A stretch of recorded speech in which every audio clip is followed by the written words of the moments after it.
Welcome to this explainer. Today, we're diving into this incredibly profound, kind of dark philosophical parable about a single, striving seed. And, it's fascinating because its journey perfectly mirrors our own modern crisis of meaning. We're going to look at the search for purpose and those really painful transformations we all have to go through to live a truly authentic life. Let's jump right in.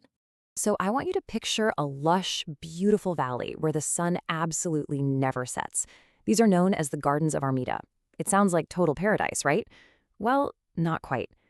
The old masters actually warned that this kind of static, unearned peace is literally a spiritual death sentence. They called it exactly what it is, the tomb of the striving spirit. You see, this garden is really just a manicured trap. It's this place of unearned peace, restful satisfaction, and it's built entirely on comfortable illusions. Spirits just lay there in the soft moss, basically preferring a long, uninterrupted sleep over any actual growth. But the whole story shifts when one single seed wakes up and realizes the hidden danger. It takes one look at that never-setting sun and decides, nope, absolutely not. It entirely rejects this manicured warmth.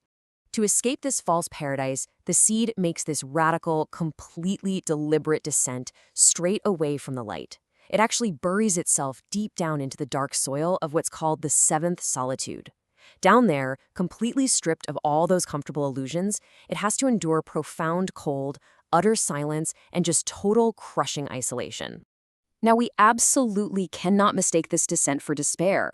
Burying yourself in the freezing dark of the seventh solitude, that is not a descent into nihilism. It's not giving up. It is actually the necessary condition for a higher synthesis.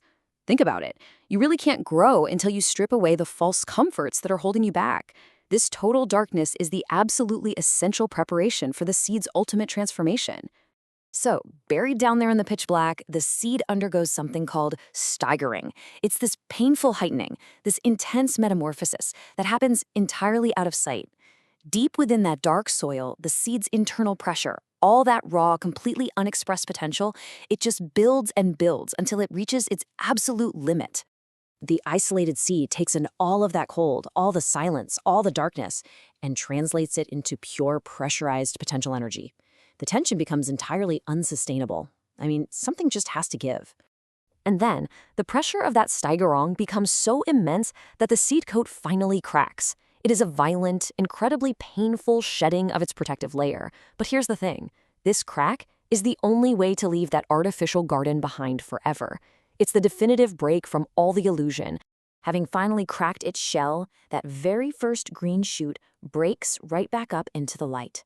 But guess what? It is no longer in the manicured trap of the Gardens of Armida.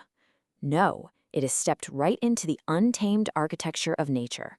It faced the darkness, it endured the seventh solitude, and it emerged to achieve a truly authentic harmony with reality. But as you might guess, the journey doesn't end at the surface.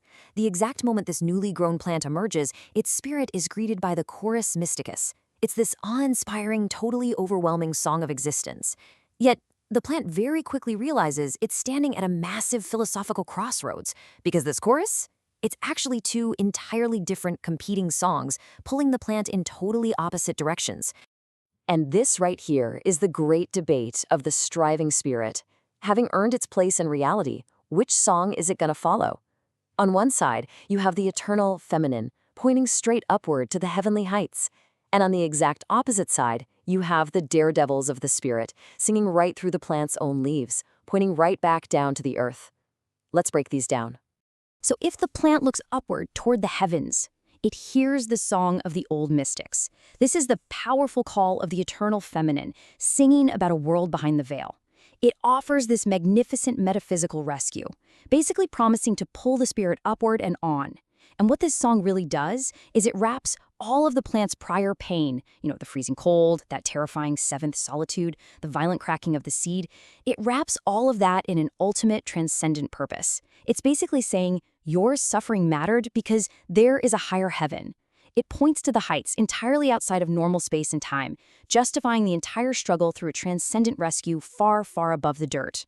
But conversely, if the plant listens to the wind blowing through its own leaves, it hears the daredevils of the spirit.